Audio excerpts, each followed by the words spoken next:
जय हिंद दोस्तों। स्वागत है आपका जीएस एरा में।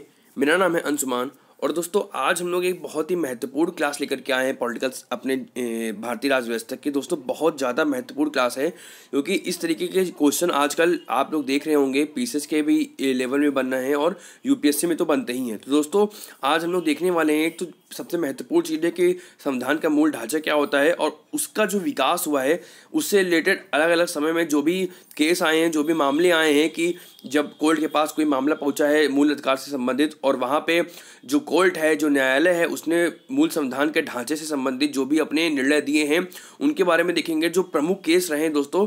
तो चलिए हम लोग स्टार्ट करते हैं आज का वीडियो। दोस्तों इनमें से कई ऐसे केस हैं जिनके बारे में मैंने आपसे पहले भी चर्चा की है, जो मैं क्लास ले रहा था जो आपके मूल अधिकार हैं, लेकिन आज मैंने उन सभी का एक जगह पे कलेक्शन कर दिया है। जो महत्वपूर्ण है उसको ध्यान से देखिएगा दोस्तों, ध्यान से समझिएगा, अगर हो सके तो उनको नोट भी कर लीजिएगा। दोस्तों सबसे पहले हम लोग जानते हैं कि जो संविधान, यहाँ पे हेडिंग आप लोग देख रहे होंगे, संविधान के मूल ढांचे के विकास से संबंधित जो प्रमुख मामले हैं। अब ये प्रमुख मामले क्या है दोस्तों, इसको समझिए। संविधान का मूल ढांचा क्या होता है दोस्तों, मैंने आपको पहले ही बताया था कि संपत्ति के अधिकार जब मैं पढ़ा रहा था तो मैंने आपको बताया था कि कई ऐसे मामले हुए थे जब संसद के बीच में, यानी कि सरकार और आपके सर्वोच्च न्यायालय के बीच में कई विवाद देखने को मिल रहे थे। तो वहाँ पे ये हुआ कि सर्वोच्च न्यायालय ने बोला, क्योंकि आर्टिकल 32 कहता है कि जो मूल अधिकार है उसमें अगर सरकार कोई कानून बनाती है, संसद कोई कानून बनाती है, अगर मूल ढांचे में छेड़छाड़ होती है, यानी कि जो मूल अधिकार है उसमें छेड़छाड़ होती है, तो वो व्यक्ति आर्टिकल 32 के तहत सुप्रीम कोर्ट या हाई कोर्ट पहुंच सकता है। बात यहाँ पे ये थी कि संपत्ति के अधिकार के मामले में सुप्रीम कोर्ट और सरकार के बीच में काफ़ी मतभेद देखने को मिल रहे थे और एट लास्ट ये हुआ कि 1973 में कि एक केस निकल के आया जिसको हम लोग केशवानंद भारती मामला कहते हैं। दोस्तों ये क्वेश्चन ना जाने कितनी बार क्वेश्चन पूछा गया एग्जाम में, और अभी हाल ही में केशवानंद जी की मृत्यु भी हुई है, जिसके चलते यह और भी महत्वपूर्ण हो जाता है। दोस्तों जब यहाँ पे देखा जा रहा था पहले से काफ़ी समय से 1960 से देखा जा रहा था कि सरकार और संसद के बीच में, सरकार और सर्वोच्च न्यायालय के बीच में मतभेद हो रहे हैं, तो ऐसे में सरकार और जो संसद है दोनों के, सरकार और जो आपके सर्वोच्च न्यायालय है उनके बीच में मतभेद कम हो, उसके लिए एक मध्यस्थता की गई, एक बीच का रास्ता निकाला गया, यानी कि बुद्धा पथ निकाला गया और ये कहा गया कि संसद के पास ये राइट होगा कि आप मूल अधिकारों में संशोधन करें, मूल अधिकार में आप संशोधन कर सकते हैं, लेकिन ये आप नहीं करेंगे कि जो संविधान का मूल ढांचा है उस पर आप संशोधन करें। अब यहाँ पे सरकार भी चकरा गया, उसका सर भी कि भैया संविधान का मूल ढांचा क्या होता है। तो समय समय पर अब ये कौन बताएगा संविधान का मूल ढांचा है, तो आपको पता ही है कि जो सुप्रीम कोर्ट होता है वो संविधान का व्याख्या करता होता है। तो सुप्रीम कोर्ट ने कहा सरकार से कि भैया आप परेशान ना होइए, ये हमारे ऊपर छोड़ दीजिए, जैसे जैसे आप कोई कानून बनाएंगे और वहाँ पर हमको समझ में आएगा कि यहाँ पर आप संविधान का उल्लंघन कर रहे हैं, मूल अधिकारों का उल्लंघन कर रहे हैं, मूल ढांचे का उल्लंघन कर रहे हैं, वैसे ही यहाँ पे प्रतिक्रिया करेंगे, अपनी प्रतिक्रिया देंगे। और वही ऐसे मामले कई सारे हुए हैं जिनके माध्यम से यहाँ पे सुप्रीम कोर्ट ने व्याख्या की है किसकी, मूल ढांचे की। तो अब हम लोग देखेंगे दोस्तों, सबसे पहला आपको जो दिख रहा है वो है केशवानंद भारती मामला। केशवानंद भारती मामला, पहले तो आपको सन याद रखना है क्योंकि दोस्तों जो सन होते हैं इन मामलों के पीसीएस के एग्जामों में सन केवल लगाने को आ जाते हैं कि पहला कौन सा मामला था, दूसरा कौन सा मामला था। तो आपको इस सीरियल से जो उसकी क्रोनोलॉजी है उसको याद रखना है। केशवानंद भारती मामला है दोस्तों 1973 का। इसमें क्या कहा गया कि आप संविधान के जो मूल ढांचा है उसमें परिवर्तन नहीं करेंगे, मूल ढांचे में संशोधन नहीं करेंगे। और यहाँ से किन किन मामले, कौन कौन से मामले निकल के आए मूल ढांचे से संबंधित दोस्तों, तो संविधान की सर्वोच्चता, यानी कि संविधान के ऊपर कोई नहीं है, ना ही सरकार है और ना ही कोर्ट है, संविधान ही सर्वोच्च है। तो संविधान की सर्वोच्चता की बात निकल के आई आपके केशवानंद भारती मामले में। फिर विधायिका, कार्यपालिका और जो न्यायपालिका है दोस्तों, उनके मध्य शक्ति का बंटवारा जो किया गया है उसमें संतुलन बना के रखा जाएगा कि अगर कभी आपकी जो विधायिका है वो आपका सही से कानून नहीं बना रही है, वो सही से कार्य नहीं कर रही है, तो वहाँ पे जो न्यायपालिका है वो हस्तक्षेप करके उसको लोकतांत्रिक रूप से काम करने के लिए उसको प्रतिबद्ध रखे, यानी कि एक तरीके से बैलेंस बना के रखा जाए। तो जो विधायिका, कार्यपालिका और जो न्यायपालिका है उनके मध्य शक्ति का बंटवारा का मामला निकल के आया, यानी कि यहीं पे उसकी बात निकल के आई। बात तो पहले संविधान के माध्यम से रखा गया था, लेकिन यहाँ पे मूल ढांचा निकल के आया कि हाँ इसके माध्यम से बताया गया कि कौन कौन से मूल ढांचे के हिस्से हैं दोस्तों, ये मतलब है। फिर संघीय चरित्र, धर्मनिरपेक्ष चरित्र, संघीय चरित्र यानी कि केंद्र के पास अलग शक्तियाँ, राज्य के पास अलग शक्तियाँ। फिर उसके बाद तीसरे स्तर पे जो आपको शक्तियाँ देखने को मिलती हैं आपके नगर पालिका और पंचायत वगैरह पे, तो ये जो संघीय एक प्रोसेस रखा गया है, फेडरलिज्म का जो कॉन्सेप्ट रखा गया है भारतीय संविधान में, ये मूल ढांचे का हिस्सा बताया गया। धर्मनिरपेक्षता आपके मूल ढांचे का हिस्सा था।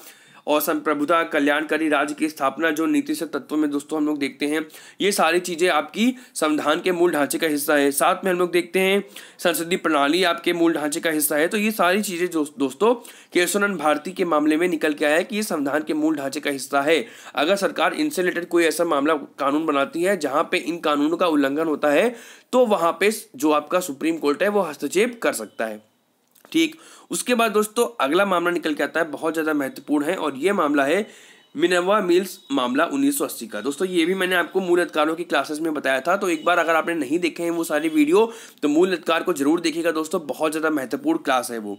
इसमें दोस्तों क्या मामला निकल के आया, जो आपके संविधान के मूल ढांचे के हिस्से के यहाँ पे निकल के आया, संसद के संविधान संशोधन की शक्ति जो होगी वो सीमित होगी। यानी कि संसद का मतलब ये नहीं होगा कि जो संविधान संशोधन कर रहा है वो लगातार करता जा रहा है, उसकी संविधान संशोधन करने की जो शक्तियां हैं वो भी सीमित होगी। अगर ऐसा लगता है कोर्ट को, सुप्रीम कोर्ट को, कि हाँ ये जरूरत से ज़्यादा हो रहा है या मूल अधिकारों में ज़्यादा संशोधन हो रहे हैं, संविधान के मूल ढांचे में संशोधन किया जा रहा है, तो वहाँ पे हस्तक्षेप कर सकता है कोर्ट।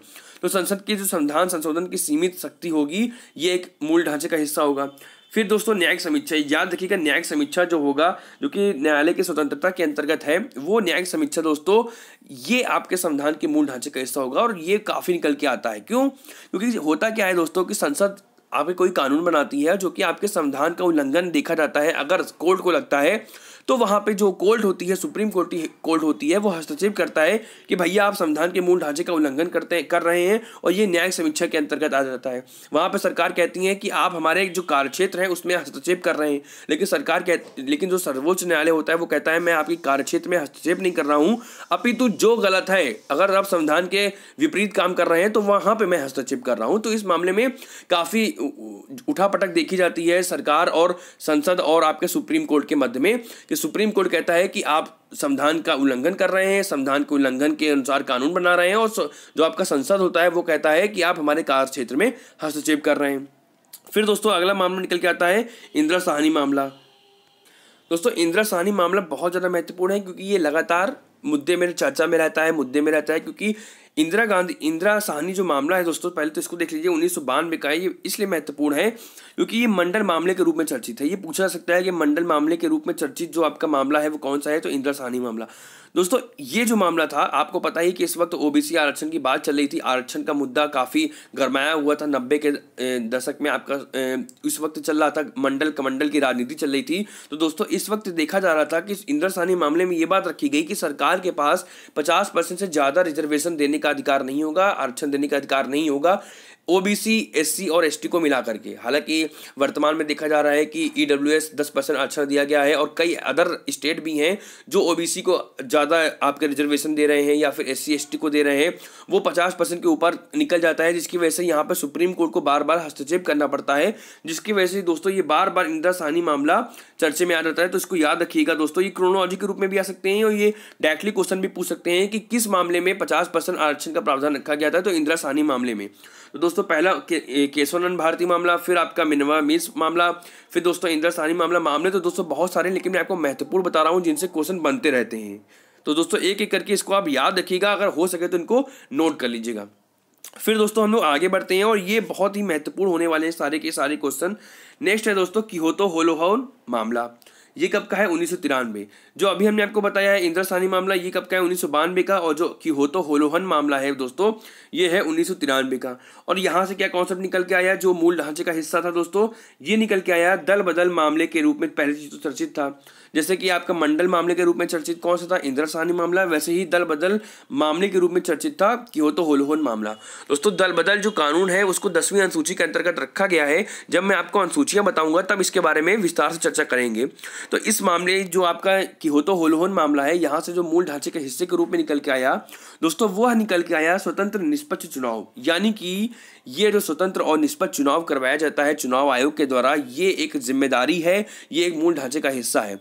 हालांकि आप लोग जानते हैं कि वर्तमान में किस तरीके की कंडीशन बनी हुई है। आज केवल सत्ता पाना ही राजनीतिक पार्टियों का एकमात्र उद्देश्य रह गया है। उनके लिए स्वतंत्र और निष्पक्ष चुनाव हो, ऐसी कोई भी एक उनकी विचारधारा नहीं रहती है। उनकी ही नहीं, यहाँ तक कि अगर कहीं ना कहीं प्रश्न चिन्ह उठते हैं चुनाव आयोग के लिए भी कि कहीं ना कहीं वो जो आपकी केंद्र में सरकार होती है उनके पक्ष में झुकाव रखती है, वो चाहे एनडीए सरकार हो या यूपीए सरकार हो। हालांकि जब आपकी बहुमत सरकार होती है तो वहाँ पे ये सब चीज़ें ज़्यादा देखने को मिलती हैं, तो वह अलग चीज़ें हो जाती हैं। लेकिन हमें क्या जानना है कि जो स्वतंत्र और निष्पक्ष चुनाव का जो मूल ढांचे का हिस्सा है वो कौन से मामले में निकल के आया दोस्तों, तो कियोतो होलोहोन मामला जो कि 1993 का था। नेक्स्ट दोस्तों है बहुत ही महत्वपूर्ण एसआर बोम्मई मामला 1994 का। याद रखिएगा दोस्तों सारे मामले। इस एसआर बोम्मई मामले में दोस्तों क्या निकल के आया, संघवाद मूल ढांचे का हिस्सा है, धर्मनिरपेक्ष, लोकतंत्र, न्यायिक समीक्षा, ये सारी चीज़ें दोस्तों आपकी मूल ढांचे का हिस्सा है। साथ में राष्ट्र की एकता, अखंडता, ये सब, सामाजिक न्याय, ये भी आपका मूल ढांचे का हिस्सा है। ये कौन से मामले में निकल के आया दोस्तों, एसआर बोम्मई मामले में।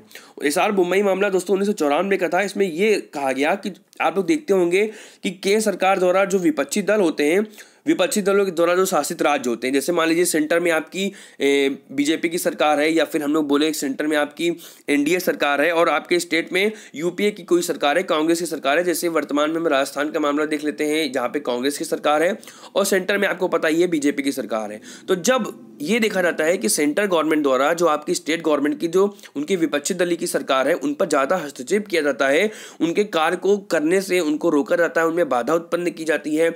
यहाँ पर राज्यपाल की भूमिका भी बढ़ जाती है, क्योंकि राज्यपाल को एक तरीके से माध्यम, मीडिएटर माना जाता है, किसका, केंद्र सरकार का। तो ऐसे में प्रश्न चिन्ह उठने लगता है कि क्या ये संघवाद के ढांचे को सही रूप से, सुचारू रूप से लेकर के चला जा रहा है। तो संघवाद को सुचारू रूप से चलाने के लिए, उसको सुचारू रूप से अग्रसर यानी कि आगे ले जाने के लिए ये मामला आया था कि एसआर बोम्मई मामला। और यहाँ पे कहा गया था कि जो न्यायालय ने ये बात रखी कि जो केंद्र सरकार है वो विपक्षी दलों द्वारा जो शासित राज्य है वहाँ पे बार बार 365 अनुच्छेद लगाया जाता है, इमरजेंसी लगाई जाती है, उसको ना लगाए और संघवाद के ढांचे को सही से बनाए रखे। तो याद रखिएगा ये मामला। फिर दोस्तों नेक्स्ट है आपका ऑल इंडिया जजेस एसोसिएशन मामला, बहुत महत्वपूर्ण है दोस्तों ये भी, 2002 का। यहाँ पर स्वतंत्र न्यायिक प्रणाली की बात की गई कि जो न्यायिक प्रणाली होती है वो स्वतंत्र हो, किसी के माध्यम से, किसी के ऊपर बैठे हुए जो भी आपके सरकार है या फिर जो न्यायपालिका है, सर्वोच्च न्यायालय है, उनके द्वारा प्रेरित होकर के काम ना करे, अभी तो वो स्वतंत्र रूप से काम करे। तो यहाँ पे ऑल इंडिया जजेस एसोसिएशन मामला 2002 का था। और दोस्तों लास्ट है आपका कोएल्हो मामला 2007। ये मैंने अभी आपको लास्ट में पढ़ाया था दोस्तों, जब मैं आपके संपत्ति का अधिकार बता रहा था दोस्तों, बहुत ही महत्वपूर्ण है। यहाँ पे कानून के शासन की बात की गई है, शक्तियों के बंटवारा की बात की गई है, न्यायिक समीक्षा, समानता, इन सब की बात की गई है। तो दोस्तों ये सारे मामले थे जो कि बहुत ही ज़्यादा महत्वपूर्ण है। ये लगभग मैंने आपको 7 मामले बताए हैं जो कि आपकी क्रोनोलॉजी के रूप में आ सकते हैं या फिर डायरेक्टली क्वेश्चन भी आ सकते हैं, तो और साथ में सही जोड़े के रूप में भी स्टेट पीसेस में आ सकते हैं दोस्तों। तो इनको ध्यान से समझिएगा, इनको नोट करिएगा। अगर इनसे रिलेटेड कोई भी डाउट हो तो दोस्तों कमेंट सेक्शन में ज़रूर बताइएगा। मैं अभी आपको जो है दोस्तों, मुझे आर्टिकल 32 पढ़ाना था, लेकिन ये बहुत ज़्यादा महत्वपूर्ण था क्योंकि काफ़ी सारे केस इधर हो गए थे, तो मैंने एक जगह पे ही इसको इकट्ठे कर दिए। क्योंकि मूल अधिकार जब भी हम पढ़ते हैं तो हमें ये सब मामले मूल ढांचे से रिलेटेड देखने को मिलते हैं। तो दोस्तों इनको नोट करिएगा, जो भी डाउट हो इसको कमेंट सेक्शन में ज़रूर बताइएगा। नेक्स्ट क्लास में मिलेंगे दोस्तों, जहाँ पर हम आर्टिकल 32 की बात करेंगे। जय हिंद।